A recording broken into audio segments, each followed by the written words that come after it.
সবসময় একই রকমই তরকারি খাচ্ছেন, তাহলে একবার একটু অন্যরকম করে বানিয়ে দেখতে পারেন। তো চলো, আজকে একদম অন্যরকমভাবে একটা তরকারি বানিয়েছি। আজ বানিয়েছি কচুর একদম অন্যরকম অন্য স্বাদের একটা রেসিপি।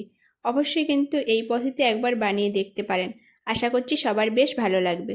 নমস্কার, দ্যাশ কুকিং ম্যাজিকে সবাইকে স্বাগত জানাই। আবারও একটা নতুন রেসিপি নিয়ে এসেছি। তো চলো শুরু করি আজকে নতুন রেসিপি।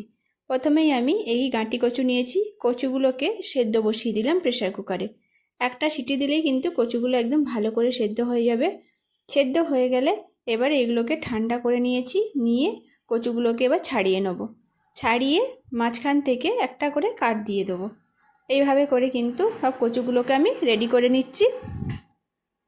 এবার আমি এদিকে কড়াই বসিয়ে নিয়েছি। দিয়ে দিলাম সর্ষের তেল। তেল গরম হয়ে গেলে ওর মধ্যে দিয়ে দিলাম পেঁয়াজ কুচি।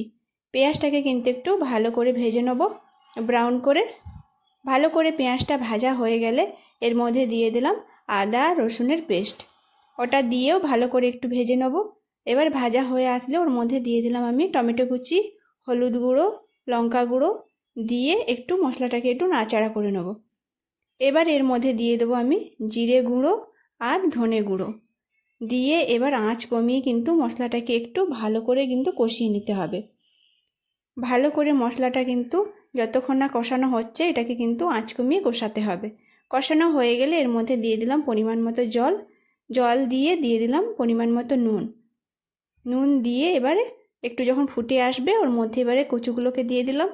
দিয়ে এবারে আর 2 মিনিট মতো এটাকে রান্না করে নেব। এবার শেষে দিয়ে দিলাম আমি ভাজা গুঁড়ো মশলা।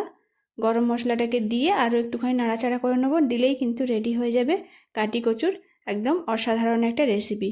অবশ্যই কিন্তু বানিয়ে দেখতে পারেন।